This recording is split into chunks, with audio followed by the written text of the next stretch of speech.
Hallo allerseits und willkommen zum Kanalupdate für Juli und August 2023. Ja, wie immer schauen wir uns an, woran ich gerade so arbeite, was ich mir Neues zugelegt habe und welche Messetermine so anstehen in den nächsten Wochen. Jetzt ist ja gerade so ein bisschen die Urlaubszeit und ich hoffe, dass ihr entweder schon einen schönen Urlaub hattet oder jetzt gerade einen schönen Urlaub verbringt oder noch einen schönen Urlaub haben werdet. Je nachdem, wo man in Deutschland wohnt, verteilt sich das ja so ein bisschen über mehrere Wochen. Für mich ist jetzt gerade Urlaub. Ich habe jetzt 2 Wochen frei und möchte die Zeit natürlich gut nutzen hier an der Werkbank. Ich möchte aber auch ein bisschen was unternehmen draußen. Das habe ich auch schon in den letzten Wochen gemacht. Je nachdem, wie das Wetter es zuließ, war ich ein bisschen wandern und habe auch noch ein paar andere kleinere Ausflüge unternommen. Jetzt momentan, wenn ich da so aus dem Fenster schaue, ist das Wetter eher schlecht. Also das bedeutet mehr Zeit für den Modellbau. Auch nicht schlecht. Das ist das Gute, wenn man Modellbauer ist. Da spielt das Wetter nicht wirklich eine Rolle und es kann einem eigentlich gar nicht langweilig werden. Apropos nicht langweilig werden, es kommen 2 Messen auf uns zu in den nächsten Wochen. Die sind vielleicht durchaus interessant für den einen oder anderen. Der erste Termin wären die 9. Bayerischen Modellbautage in Ergolding, das ist bei Landshut. Die finden statt am 23. und 24. September. Da werde ich dort sein als Besucher. Ich weiß noch nicht genau wann, ich vermute mal am Samstag, vielleicht auch am Sonntag, vielleicht auch beide Tage, ich weiß es noch nicht genau. Das entscheide ich dann je nach Tageslage, sage ich mal. Der zweite Messetermin, das ist die 15. Internationale Modellbaumesse in Ried im Innkreis, das ist in Österreich. Ja, dem langjährigen Zuschauer sollte ja bekannt sein, dass das eine sehr schöne Messe ist. Persönlich ist das meine Lieblingsmesse, so aufs Jahr gesehen. Also da gefällt es mir wirklich außerordentlich gut. Ist sehr groß, sehr vielschichtig, international. Und wir bekommen da als Verein aus Augsburg auch immer jede Menge Platz zum Ausstellen. Also ich glaube, das sind immer so fast 30 Meter Länge. Ich glaube so 28 Meter haben wir da immer. Das ist schon echt der Hammer. Und da kommen auch, glaube ich, am Wochenende immer so knapp 20.000 Besucher. Also das kann sich sehen lassen. Macht immer riesig Spaß. In Österreich bin ich sowieso sehr gern. Da gefällt es mir einfach. Das ist einfach ein sehr angenehmer Menschenschlag. Ja, und da freue ich mich schon drauf. Auch da gilt, sollten wir uns da über den Weg laufen, sagt's doch bitte Hallo, dann halten wir einen kurzen Plausch und ihr könnt da auch meine Modelle natürlich Auge in Auge sehen, weil ich da natürlich auch ausstelle. Dann habe ich noch einen kurzen Rückblick für euch auf die Modelltage Stammheim. Die haben Anfang Juli stattgefunden, an gewohntem Ort in dem Museum in Stammheim. War eine schöne Ausstellung. Ich war als Besucher dort für einen Tag und habe mir das Ganze mal näher angeschaut. Die Ausstellung, die hat ein paar Jahre pausiert, vornehmlich wegen Corona. Und man hat auch gemerkt jetzt, die erste Ausstellung nach der Pause, die war ein bisschen weniger besucht, als man das sonst so gewöhnt wäre. Aber ich vermute, das lag einfach an der Pause. Das ist so ein bisschen aus der Präsenz in den Köpfen verschwunden. Und es braucht jetzt wieder ein bisschen, bis sich das von Neuem vollständig etabliert. Weil ansonsten an der Ausstellung an sich kann es nicht gelegen haben. Die war wie immer sehr schön. Da gibt es nichts zu meckern. Ist auch eher militärfahrzeuglastig, die Ausstellung. Passt natürlich auch zum Museum. Da sind einige Militärfahrzeuge auch ausgestellt im Maßstab 1:1. Und da passen natürlich dann auch die Modelle sehr gut dazu. Also hat wieder sehr viel Spaß gemacht. Ich habe auch einige Freunde getroffen und auch einige neue Leute kennengelernt. Also genau das ist ja der Sinn von so einer Ausstellung. Besonders gefreut hat es mich, dass ich meine 3 norddeutschen Freunde auch dort getroffen habe.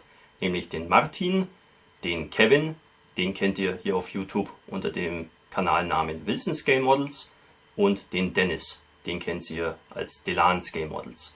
Die haben den weiten Weg auf sich genommen nach Unterfranken, um dort auch mal eine Ausstellung zu besuchen. Und ich hoffe, der Weg hat sich gelohnt. Also ich denke schon, die 3 Jungs, die sahen doch ziemlich glücklich aus, als sie da so auf der Ausstellung rumgelaufen sind.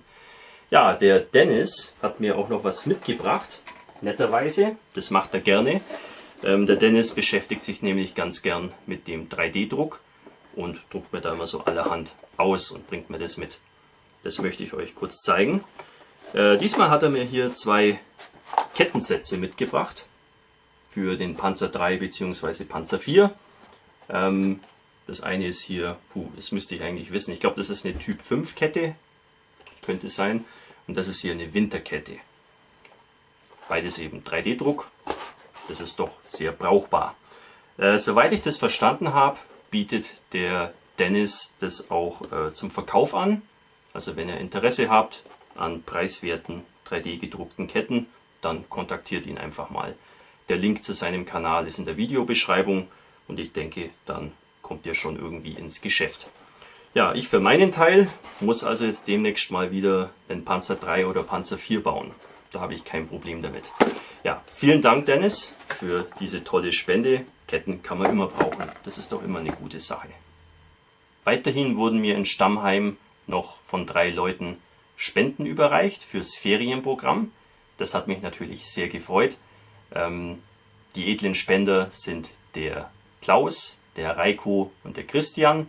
Und die haben sich nicht lumpen lassen, wie man sehen kann, und haben einige tolle Fahrzeugbausätze und auch Figurenbausätze springen lassen. Also die Sachen sind wirklich perfekt geeignet für die Kinder, zumal ja mein Fundus an Bausätzen doch eher flugzeuglastig ist. Und da ist ein bisschen Abwechslung doch ganz nett. Ich bin immer wieder aufs Neue überrascht, wie großzügig manche Leute sind, dass die einfach doch einige teure Bausätze spenden für diesen Bastelkurs vom Ferienprogramm, der nicht mal in deren Heimatregion stattfindet. Also das ist keine Selbstverständlichkeit und ich weiß das wirklich sehr zu schätzen. Man muss auch wissen, es gibt ja auch Leute, die immer wieder spenden, so zum Beispiel der Reiko und der Christian, die haben schon bei früheren Gelegenheiten Bausätze springen lassen und ja, das ist einfach der Hammer.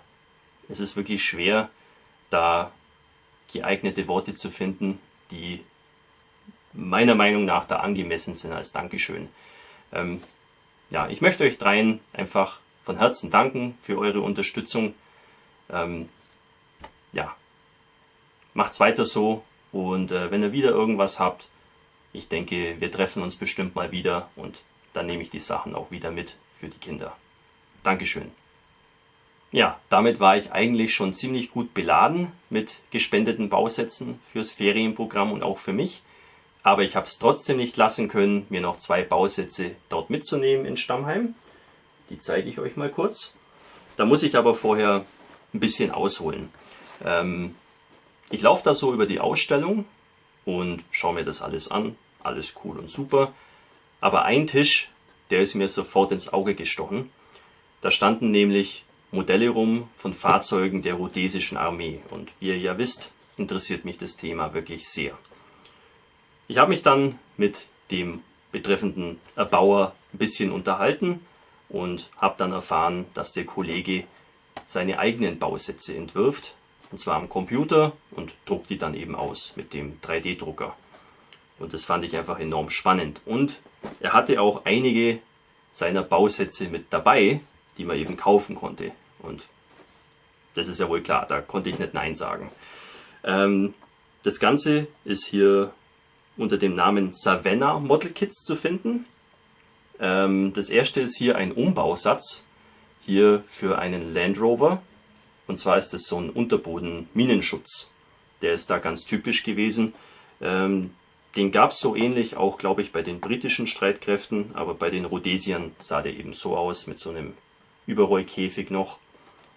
Sehr spannend. Ich habe 2 Land Rover Bausätze im Lager und wollte unbedingt mal so ein Fahrzeug machen.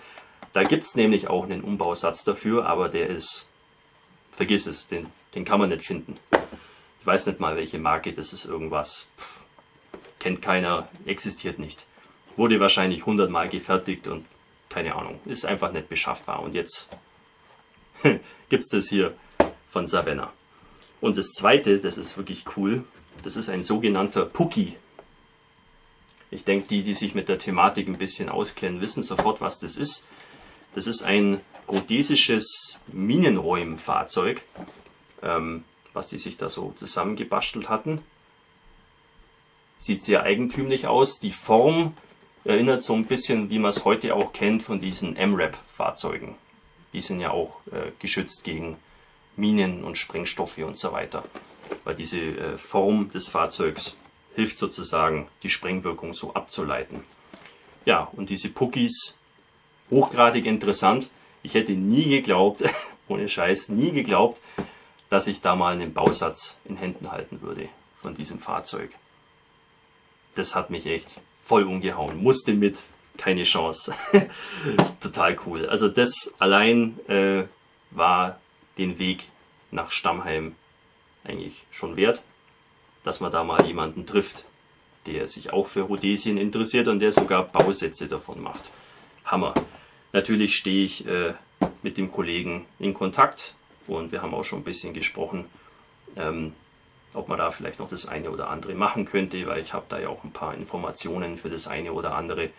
Ich habe ja da den Eland 90 mal vor ein paar Jahren gebaut. Da könnte man relativ leicht einen Umbausatz auch machen für den Takom-Bausatz und so Sachen eben. Also ich hoffe, da kommt noch ein bisschen mehr.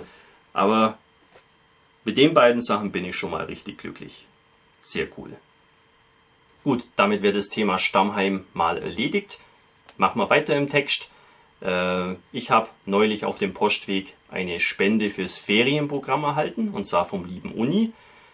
Den habe ich in Straßburg getroffen und da haben wir uns ein bisschen unterhalten und seitdem stehen wir auch etwas enger im Kontakt. Und der hat seinen Keller ausgemistet, hatte noch jede Menge Farben und Werkzeug über und das sind natürlich Dinge, die können wir fürs Ferienprogramm sehr, sehr gut brauchen und die Sachen sind auch nicht so groß und schwer. Das lässt sich ganz gut per Post verschicken und das hat er dann auch gemacht und die Sachen sind mir wirklich sehr willkommen. Manches konnte ich ja schon verwenden fürs Ferienprogramm. Der Kurs hat jetzt erst unlängst stattgefunden, dazu gleich mehr. Also das war wirklich eine sehr nützliche Spende. Ja, Uni, du weißt, ich bin dir sehr dankbar. Ich sage es jetzt hier nochmal, Dankeschön. Weitere Spenden gingen dann an mich. Die kamen sogar aus dem Ausland beide. Die erste Spende kam von Evan, vom Panzermeister 36, den kennst du ja sicherlich. Der ist ja hier auf YouTube ja schon fast ein Star, möchte ich mal sagen. Der hat mir so allerlei Kleinteile zugeschickt, diverses Zubehör, auch 3D gedruckte Zubehörteile, ein tolles MG34 von ET-Model und auch einen sowjetischen Meilenstein und natürlich auch noch einige Süßigkeiten. Das waren Ahornsirup-Waffeln, das kann man auch gut brauchen. Habe ich mich wirklich sehr gefreut und ich werde mich da demnächst auch mit einer Spende revanchieren. Es gibt ja so allerhand deutsche Süßigkeiten und andere Dinge, die man in Kanada natürlich auch gerne hat. Dankeschön, Evan, freut mich sehr und ich habe ja schon einiges davon sehr gut verwenden können, was du mir zukommen hast lassen. Das sehen wir dann aber später in diesem Video. Und die letzte Spende, die kam aus England vom lieben Rob.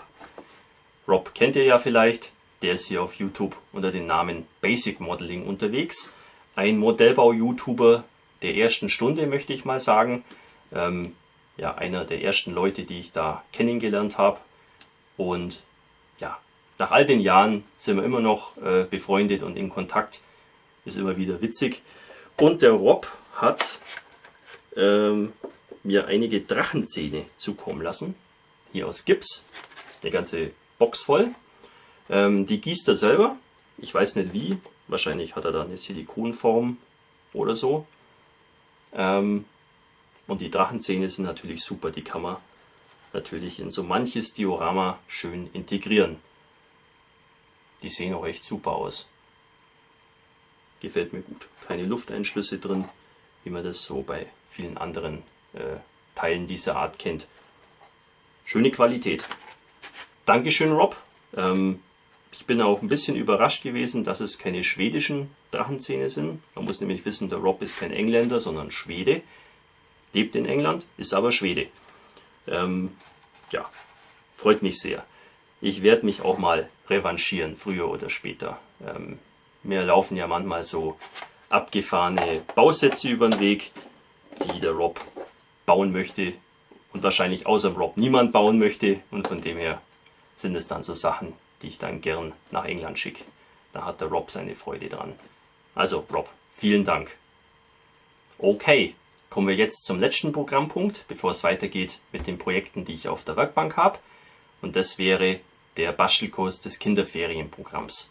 Der hat neulich wieder stattgefunden, Mitte August, 2 Tage lang, unter meiner Leitung natürlich. Und was soll ich sagen, es war wieder wunderschön. Hat so viel Spaß gemacht und nicht nur mir, sondern auch den Kindern. Es waren insgesamt 7 Kinder und Jugendliche an Bord. Bisschen weniger als letztes Jahr, aber es kann natürlich nicht jeder zu jedem beliebigen Termin Zeit haben. Ja, war super, die waren total brav, was direkt ungewöhnlich war. Sonst ist es schon manchmal ein bisschen schwierig, die Kinder zu bändigen, aber die waren super höflich, anständig, haben kaum Blödsinn gemacht. Also muss man sagen, sehr konzentriert und diszipliniert. Was die Kinder und Jugendlichen dann da Schönes gebaut haben, habt ihr ja in meinem kurzen Video darüber gesehen. Sehr kreativ das eine oder andere. Ich sage den Kindern auch immer nicht, was sie machen sollen. Ich sage einfach, mach, wie es dir gefällt. Und dann kommen da die verrücktesten Sachen raus. Also ich finde das ziemlich originell, was die da sich manchmal überlegen. Ja, was bleibt mir jetzt noch groß übrig, als nochmal in aller Förmlichkeit allen Unterstützern zu danken, die eben helfen, dass dieses Ferienprogramm stattfinden kann, durch eben entsprechende Bausatzspenden. Ja, ohne Bausätze wäre es nicht möglich, oder ich müsste halt einen sehr hohen Beitrag verlangen. Der beläuft sich jetzt momentan auf 5 Euro pro Teilnehmer. Von dem Geld kaufe ich dann meistens Pinsel und ein bisschen Apfelschorle, weil Pinsel, die werden eigentlich immer getötet von den Kindern. Und Apfelschorle. Man braucht ja was zu trinken bei diesen heißen Sommertemperaturen. Also da verdiene ich kein Geld damit. Ich möchte einfach nur die Freude an diesem Hobby weitergeben. Und bei den ein oder anderen Jungs und Mädels hat es auch geklappt. Also auch dieses Jahr war wieder einer dabei, der müsste jetzt so 18 Jahre alt sein. Der war schon als 12-Jähriger mit dabei. Also der baut immer noch sehr gern, bringt jetzt seinen kleinen Bruder mit. Also was kann man sich mehr wünschen? Also das Ganze hat auch wirklich einen sehr positiven Effekt. Die Kinder machen mal was anderes und man merkt es auch, wie spannend die Kinder das finden. Das ist mal was ganz anderes. Die kennen, was sie so in der Schule machen oder auch in ihrer Freizeit machen, das kennen die alle schon. Das ist langweilig. Das Einzige, was vielleicht noch ein bisschen spannend sein kann, ist das Handy oder der Computer, weil es da mal was Neues gibt. Aber jetzt diese Bausätze, die sind eben auch was Neues. Und das finden die total faszinierend und die sind da kaum wegzubekommen. Also ich muss dann immer an jedem Tag, wenn der Kurs endet, die Kinder immer so gefühlt halb rausschmeißen, weil die eigentlich gar nicht gehen wollen. Was man ja auch verstehen kann. Also das macht mir auch sehr viel Freude. Ich nehme das sehr viel auch mit an positiver Energie. Und allein deswegen werde ich natürlich den Kurs auch nächstes Jahr wieder anbieten. Und mit eurer Hilfe ist es ja auch gar kein Problem. Deswegen nochmal Dankeschön. Gut, schalten wir mal rüber zur Werkbank und schauen uns an, welche Projekte ich seit dem letzten Update fertiggestellt habe und woran ich gerade so arbeite. Diese Figur hier, die ist gerade eben erst fertig geworden. Ansonsten hätte ich jetzt an dieser Stelle nur angefangene Projekte zu zeigen gehabt. Ich habe ja im vorherigen Update schon angedeutet, dass ich mal wieder Lust hätte, eine Figur zu bemalen, und genau das habe ich dann auch gemacht. Dafür habe ich mir den französischen Infanterieleutnant aus der Zeit des Deutsch-Französischen Krieges von 1870-71 ausgesucht. Der Hersteller ist Fehr, ist eine schöne Resinfigur. Die gab es früher aber schon mal aus Zinn von Elite. Also das ist im Grunde genommen eine Wiederauflage. Die Montage war ziemlich einfach. Die Teile versäubern, das ist keine große Kunst, da war auch nicht viel zu tun. Auch was jetzt Spachteln anging oder so, das war alles sehr pflegeleicht. Ja, ich habe dann auch schon mal den Sockel vorbereitet. Der besteht einfach aus einem Holzklotz. Außen habe ich das Ganze dann mit Balsaholz vertäfelt und obendrauf kam dann noch eine dünne Schicht Modelliermasse. Anschließend habe ich die Figur erstmal mit hellgrauer Acrylfarbe von Revell grundiert. Da kann man dann gegebenenfalls noch kleinere Makel erkennen, wo man vielleicht noch ein bisschen nacharbeiten muss, zum Beispiel kleine Spalten oder Lufteinschlüsse oder irgendwas anderes, was einen irgendwie stören könnte. Das kann man halt mit Hellgrau noch sehr gut erkennen. Dann ging es mit der eigentlichen Bemalung los. Den Kopf habe ich auch mit der Airbrush behandelt, und zwar habe ich da einfach mal die Grundfarbe aufgesprüht, Revell Matt 35 Hautfarbe. Geht einfach ein bisschen schneller und der Farbauftrag ist einfach auch ein bisschen gleichmäßiger im Gegensatz zu dem Farbauftrag mit dem Pinsel eben. Dann habe ich angefangen, das Gesicht ein bisschen zu schattieren mit verschiedenen Brauntönen. Da kann man dann einfach die Gesichtskonturen ein bisschen rausarbeiten. Trockenmalen ist auch wichtig, also Washes und Trockenmalen, das finde ich bei der Gesichtsbemalung sehr nützlich und hilfreich, damit einfach diese Gesichtsform und so, dass das alles ein bisschen rauskommt. Die Bemalung der Augen, das ist immer so das Schwierigste und auch das Wichtigste bei einer Figur. Wenn die Augen nicht gut aussehen, dann ist die ganze Figur mehr oder weniger ruiniert. Ich mache das immer so, ich male praktisch den Augapfel erstmal schwarz aus und da male ich dann erst den weißen Augapfel rein, aber so, dass eben außenrum noch eine dünne schwarze Linie eben bestehen bleibt. Das Ganze akzentuiert das Auge auch ein bisschen, separiert es auch und wenn wir uns schon so viel Mühe machen mit den Augen, dann will man auch, dass das schön ordentlich aussieht. Dann habe ich die Pupillen reingemalt. Da braucht man manchmal mehrere Anläufe. Da darf man sich nicht entmutigen lassen. Manchmal klappt es auf Anhieb, manchmal braucht man 4, 5 Anläufe. Ist einfach so. Kann man nicht ändern. Damit war dann das Schwierigste erledigt. Und die übrigen Details des Kopfes, wie zum Beispiel die Augenbrauen, die Lippen, der Bart und die Haare, das ist nicht weiter schwierig im Vergleich. Dann ging es weiter mit der Bemalung der Uniform. Da habe ich erst das Kepi bemalt, dann die Uniform an sich. Für die Kleidung habe ich hauptsächlich Farben von Andrea verwendet. Die bieten so ganz praktische Farbsets an. Rot, Gelb, Grün, Grau, Weiß und so weiter.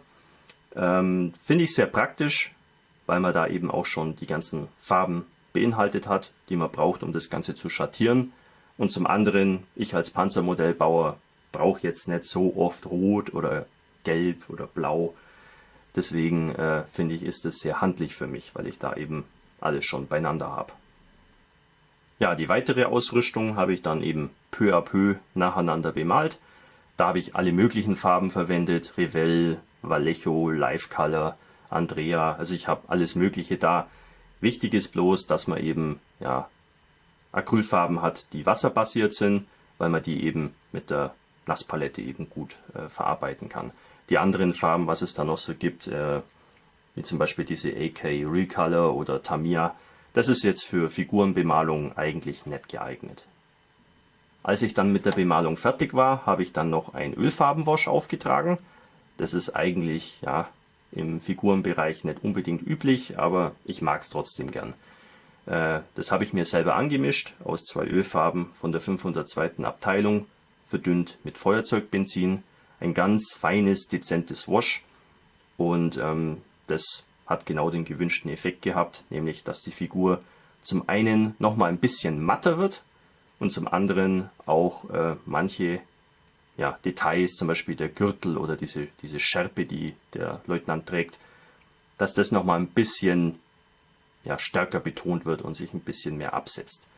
Also das hat gut funktioniert. Zum Schluss habe ich mich dann noch um den Sockel gekümmert. Das habe ich mit der bewährten Methode gelöst. Und zwar habe ich ein bisschen Erde aus dem Garten geholt und das Ganze dann mit Wasser und Ponalholzleim vermischt, dass eben so eine Paste entsteht. Und diese Paste, die habe ich dann eben auf dem Sockel so aufgeschmiert. In diese feuchte Paste habe ich dann gleich schon mal diverse Grasbüschel eingearbeitet, hauptsächlich von Mini Natur und von Noch. Und auch noch ein paar Zweige mit eingearbeitet. Die sind, glaube ich, von Diorama Presepe. Sehen auch ziemlich gut aus. Und so entstand dann eben eine sehr einfache Wiese. Nichts Weltbewegendes. Das passt auch ganz gut zu den anderen Figuren, die ich zum Thema Deutsch-Französischen Krieg schon gemacht habe. Da sind die Sockel eigentlich immer so einfach und deswegen passt es hier auch ganz gut. Abschließend habe ich dann noch den Rahmen des Sockels schwarz bemalt und vorne noch eine Münze befestigt. Das ist eine französische Münze, die Kaiser Napoleon III. Darstellt. Der war ja zu Beginn des Deutsch-Französischen Krieges noch im Amt und wurde dann in der Schlacht von Sedan gefangen genommen und ab da hat er dann Frankreich als Republik weitergekämpft. Da möchte ich mich nochmal ganz herzlich bei dem lieben Karsten bedanken. Der hat mir in Leipheim diese Münze mitgebracht, was mich natürlich dann auch in die Lage versetzt hat, jetzt diese Figur auch zu bemalen, da ich ja eben auch die passende Verzierung für den Sockel dann hatte. Deswegen nochmal vielen Dank, Karsten, für dieses Mitbringsel. Das macht wirklich einiges her, zumal es auch ein Originalstück ist. Das finde ich immer besonders interessant. Ja, damit wäre diese Figur fertig. Ich habe es noch nicht geschafft, schöne Fotos davon zu machen und dementsprechend habe ich auch noch kein kurzes Präsentationsvideo geschnitten für euch. Das ist aber was, womit ihr in den nächsten Wochen rechnen könnt. Kommen wir nun zu den Projekten, die ich zurzeit in Arbeit habe. Ja, das K5E Eisenbahngeschütz von Dragon kann ich wieder keinen Fortschritt vermelden. Ich habe mich mit vielen anderen Projekten beschäftigt, aber nicht mit dem hier. Ja, ich bitte um Geduld. Das ist so ein großes und massives Projekt. Das dauert einfach. Und da muss man auch ein bisschen Motivation und auch Momentum sozusagen haben, um sowas dann konzentriert mal angehen zu können. Ich würde mir wünschen, dass ich es vielleicht schaffen könnte, ein paar kleinere Komponenten vorzubereiten, aber nicht mal das hat geklappt, aber die Zeit dafür wird kommen. Mehr Fortschritte kann ich vom Jagdpanzer IV Bodybuild vermelden, den ich zusammen mit Panzermeister 36 hier auf YouTube unternehme. Da habe ich, wie man sehen kann, viel am Sockel gearbeitet. Da habe ich nämlich in der Hauptsache das ganze Pflaster hier verlegt. Und das war eine ziemliche Sisyphus-Arbeit und wie wir später sehen werden, war das auch nicht das einzige Projekt, wo ich was gepflastert habe. Aber dazu später mehr. Ja, diese Pflastersteine, die habe ich nämlich alle einzeln verlegt. Dafür habe ich in der Hauptsache von Gero Design hier diese einzelnen Pflastersteine eben verwendet. Habe ich direkt auf Styropor aufgeklebt mit Ponal-Holzleim. Vorher habe ich mir natürlich alles angezeichnet, damit es dann auch einigermaßen gerade wird. Und dann war es eigentlich nur eine Frage, wie viel Zeit man da investiert. Weil wirklich schwierig ist es nicht. Es braucht bloß eben viel Zeit. Also da sind einige Stunden drauf gegangen. Jetzt fragt ihr euch vielleicht, warum habe ich mir diesen Wahnsinn angetan? Mein Plan war ursprünglich, von Mini-Art diese vakuumgeformten Platten, diese Straßenplatten zu verwenden. Die sehen nämlich ziemlich gut aus. Das Problem war nur die Häuserfront, weil ein Haus ist ja so ein bisschen nach hinten versetzt, was bedeutet, dass ich ja den Bürgersteig oder den Platz so oder so eigentlich hätte legen müssen mit einzelnen Steinen. Und das sieht nicht wirklich gut aus, wenn man Vakuum und richtige Pflastersteine so miteinander mischt. Deswegen war ich gezwungen, auch die Straße eben komplett von Hand zu verlegen, einzeln. Ist mühsam, aber das Ergebnis entschädigt dann doch für die vielen Mühen, weil das sieht halt wirklich sehr realistisch aus. Ich werde da auch noch das Ganze ein bisschen weiter verfeinern, zum Beispiel noch so ein bisschen so Vogelsand hier reinkehren, dass es dann auch wirklich wie ein Pflaster aussieht. Aber da ist noch viel zu tun. Da werde ich noch jede Menge Schuttberge einarbeiten, auch die Hausfassaden. Da muss ich noch viel Details hinzufügen, zum Beispiel die Fensterrahmen, Türrahmen, auch innen. Da muss ich noch erstmal viel verspachteln und natürlich auch erstmal noch glatt schleifen. Möglicherweise dann auch noch Böden einziehen oder zumindest was davon über ist. Also da ist noch viel zu tun. Aufwendig, aber das Projekt zieht sich so oder so ein bisschen in die Länge und da kann ich dann mir auch wirklich die Zeit nehmen, um was ganz Besonderes zu bauen. Dann habe ich noch 2 neue Projekte begonnen. Das erste hier habe ich ja schon im vorherigen Kanalupdate angekündigt. Und zwar ist es hier die M42 Semovente von Itellery, die ich im Zuge der AMI Challenge bis zum Ende des Jahres fertigstellen muss. Und da habe ich mir gedacht, ich verschwende besser keine weitere Zeit, sondern ja, fange gleich damit an. Kurz zur Erklärung, was ich hier vorhabe. Das soll eine Szene sein im September 1943 in Rom. Da kam es ja für einige Tage zu ziemlich heftigen Kämpfen zwischen der italienischen Armee und deutschen Truppen, vornehmlich Fallschirmjägern. Die Fallschirmjäger haben dann ja in einigen Tagen den Widerstand gebrochen und die Stadt Rom dann auch besetzt. Dabei wurden auch einige italienische Panzerfahrzeuge natürlich ausgeschaltet. Und das ist eben auch das hier, was ich hier bauen möchte. Ja, der Bausatz von Itellery, den habe ich vor einer Weile schon mal vorgestellt. Der Bausatz ist nicht schlecht, aber auch nicht das Gelbe vom Ei. Ja, trotzdem ist es momentan die einzige Möglichkeit, eine M42 Semovente zu bauen. Deswegen ja, muss man mit dem arbeiten, was man hat. Ja, der neu gestaltete Innenraum, der macht sich auf jeden Fall bezahlt bei dem Modell. Sieht wirklich schick aus. Was man aber definitiv ja, sich überlegen muss, ist das Geschützrohr. Das ist einfach schrecklich bei dem Bausatz.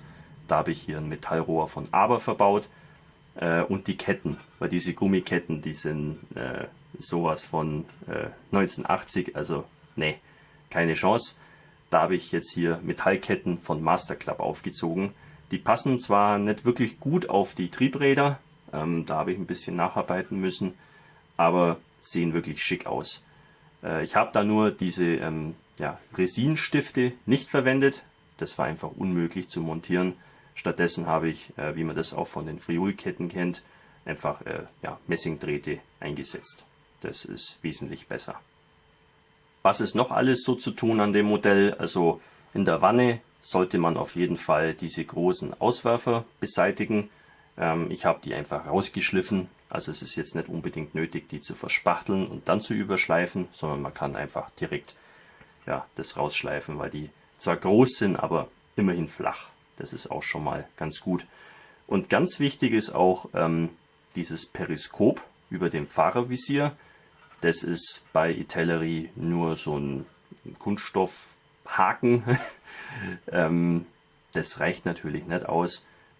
Ich habe dann so ein bisschen geschaut, was ich da tun könnte. Ich habe dann dieses Periskop einfach aus diversen Restteilen mir so selber zusammengezimmert. Also das ist ein Glasigteil, was irgendwo über war, was ich ein bisschen in Form gebracht habe.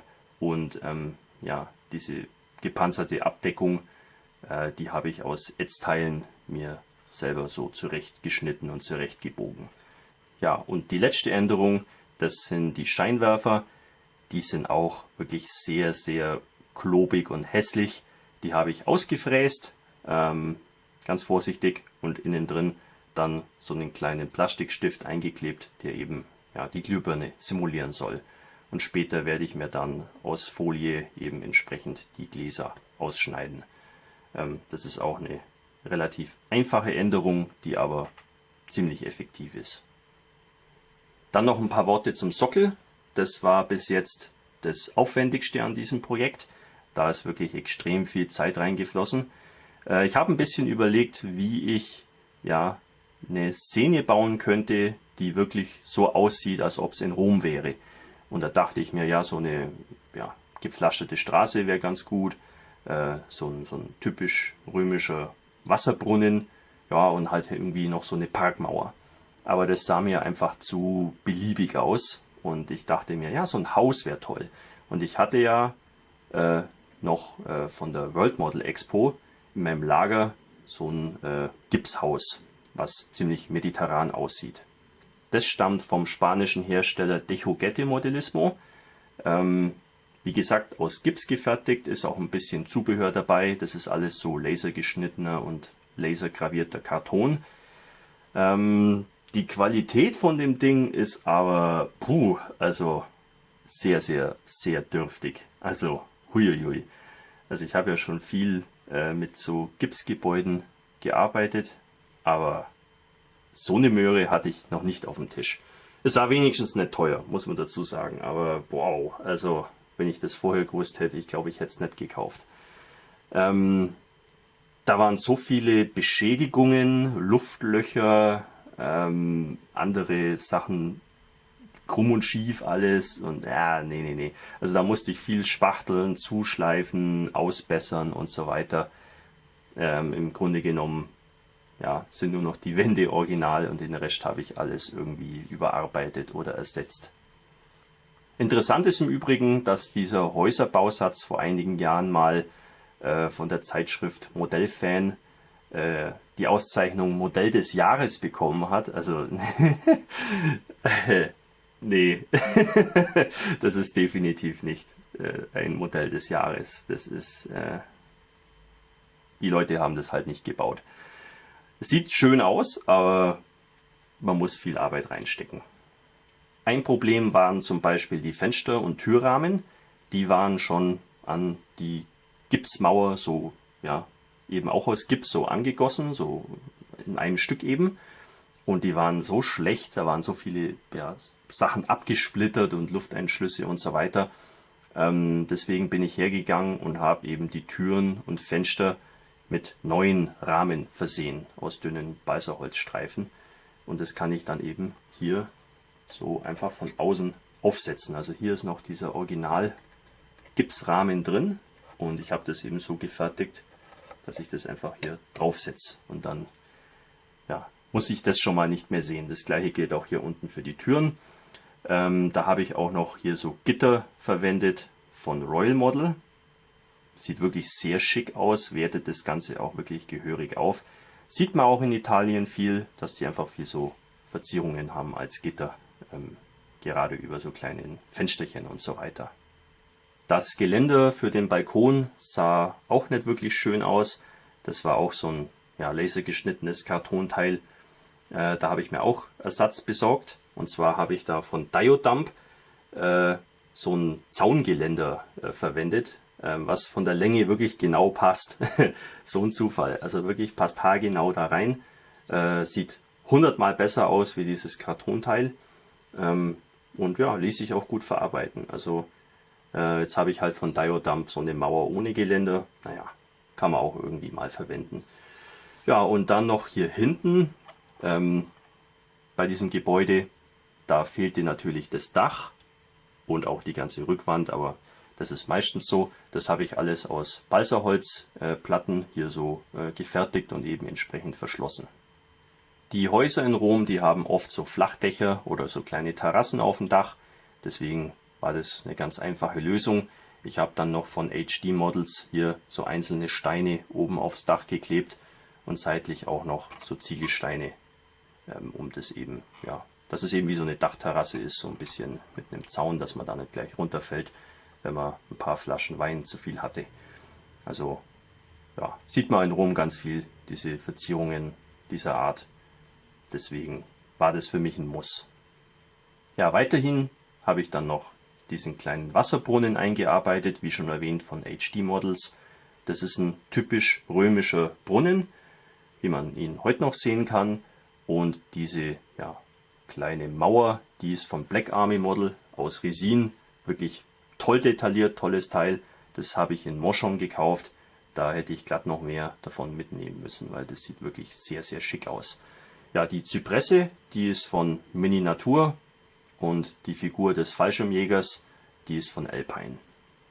Genau wie beim Sockel für den Jagdpanzer IV musste ich auch hier wieder sehr viel pflastern. Da habe ich ebenfalls wieder Steine von Gero Design verwendet. Da bin ich jetzt mit einem bisschen anderen Design rangegangen.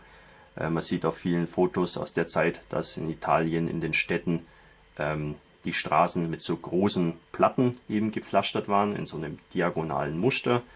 Ja, und für den Gehweg habe ich eben einfach nur Kopfsteinpflaster verwendet. Ja, das sieht sehr überzeugend aus. War auch aufwendig, aber bei weitem nicht so aufwendig wie das, was ich bei dem Jagdpanzer IV getrieben habe. dafür musste ich mich hier mehr mit dem Haus befassen.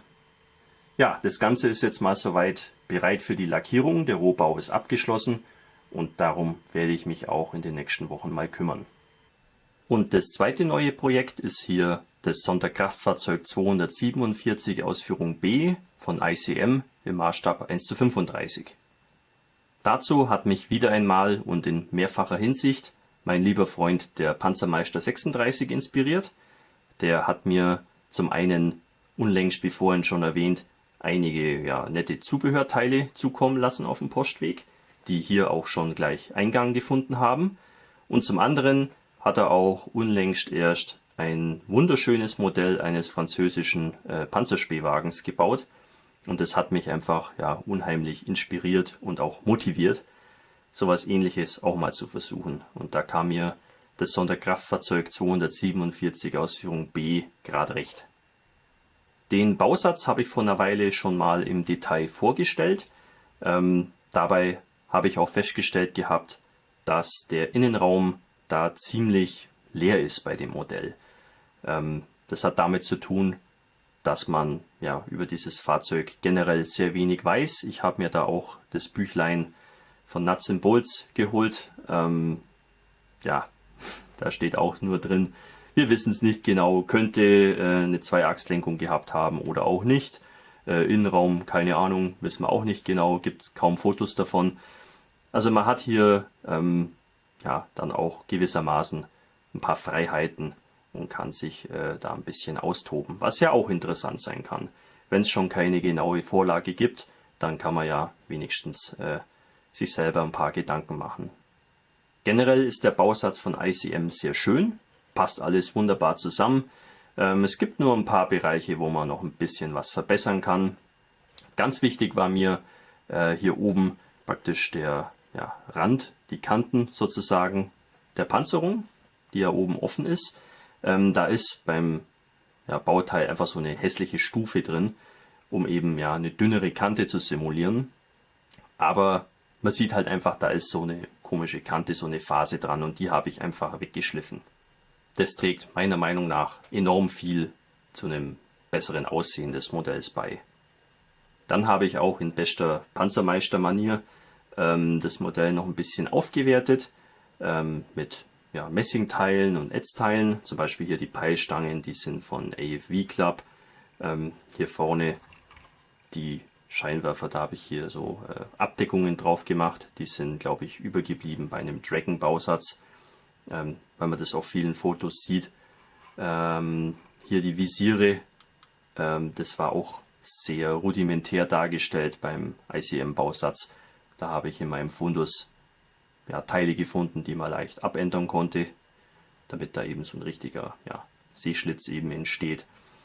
Die Antennen, das sind Messingteile von Aber, die machen auch einiges her. Die Werkzeughalterungen, auch ganz wichtig, wollte ich hier auch mal ausprobieren. Da habe ich zum ersten Mal 3D gedruckte Teile verwendet. Die hat mir der liebe Daniel mal vor einer Weile zukommen lassen. Leider ohne Verpackung, ich weiß nicht genau, was der Hersteller ist. Ich glaube FC Model Trend, bin mir aber nicht ganz sicher. Sieht auf jeden Fall super aus. Es war nur notwendig, die Werkzeuge eben dünner zu schleifen. Weil die Halterungen, die sind ja maßstabsgetreu, mehr oder weniger. Aber die Werkzeuge, die sind eigentlich zu groß. Und da musste ich ein bisschen was wegschleifen, damit die da eben auch reinpassen. Ist aber eine Kleinigkeit und macht wirklich einiges her. Ja, und dann die Abdeckung für den Reservereifen. Da wollte ich eigentlich einen neuen Überzug machen, hatte aber jetzt kein geeignetes Material da. Darum habe ich das jetzt mal ganz dick mit Mr. Surfacer eingeschmiert, damit da eben so eine Textur eben entsteht, die eben so ein bisschen wie eine Plane wirkt. Dann beim Innenraum, da konnte ich mich, wie schon eingangs erwähnt, ein bisschen austoben. Ich habe da viel ergänzt, habe mir viele Fotos angeschaut von den Sonderkraftfahrzeugen 250, 251 und 222 und da kann man schon ein bisschen was ableiten, was da so im Innenraum eigentlich sein sollte. Und da habe ich dann eben diverse Resinteile für Gasmaschenbehälter oder auch Essensgeschirr und so weiter, Halterungen eben ergänzt.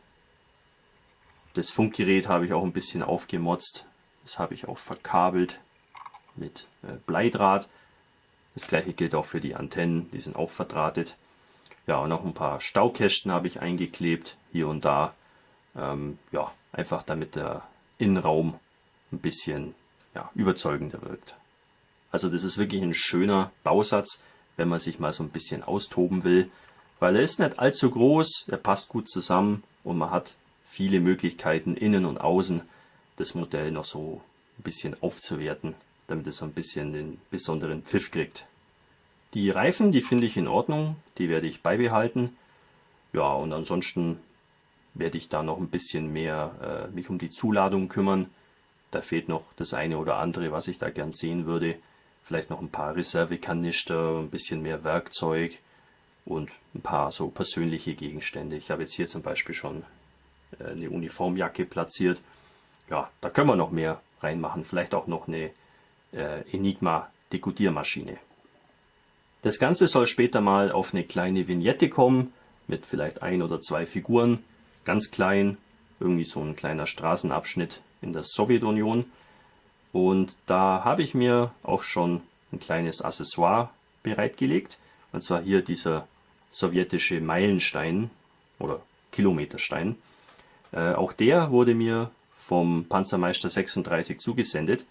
Der hat es aber wiederum auch geschenkt bekommen, und zwar von den Jungs vom Plastic Model Mojo Podcast. Einer der Gastgeber, der Mike, der beschäftigt sich viel mit 3D-Druck und er sammelt auch viel Militaria und Fotos und so weiter. Und der hat ein Foto aus der Zeit von so einem Meilenstein und der hat den einfach mal spaßhalber am Computer gezeichnet und ausgedruckt und hat auch ein paar davon verschenkt. Und ja, über den Evan, über den Panzermeister, bin ich eben auch an so ein Teil gekommen. Und das möchte ich sehr gerne eben in diese kleine Vignette integrieren. Alles klar, dann schauen wir uns jetzt noch an, welche Bausätze ich mir sonst noch so zugelegt habe seit dem letzten Update.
Ja, wie ihr sehen konntet, habe ich mich hauptsächlich auf die Neuheiten gestürzt.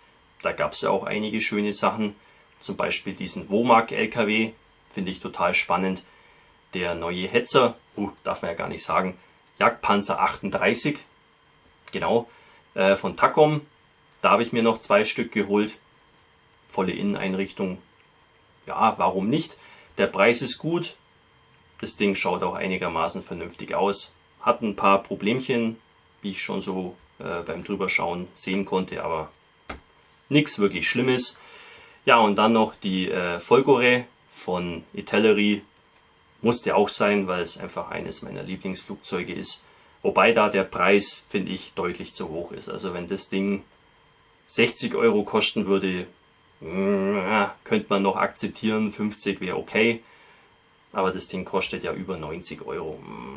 Dafür ist eigentlich ein bisschen zu wenig drin. Naja, was macht man nicht alles? Das Flugzeug gefällt mir einfach und dann muss es einfach her. Außerdem habe ich mir noch ein paar Figuren geholt. Ich finde zum Beispiel gerade das Thema Bronzezeit sehr interessant. Total faszinierend. Mykener, Minoer, Seevölker, Hethiter, Ägypter und so weiter. Das finde ich total cool. Und da gibt es sogar ein paar schicke Figuren davon. Da habe ich mir jetzt mal 2 Stück geholt.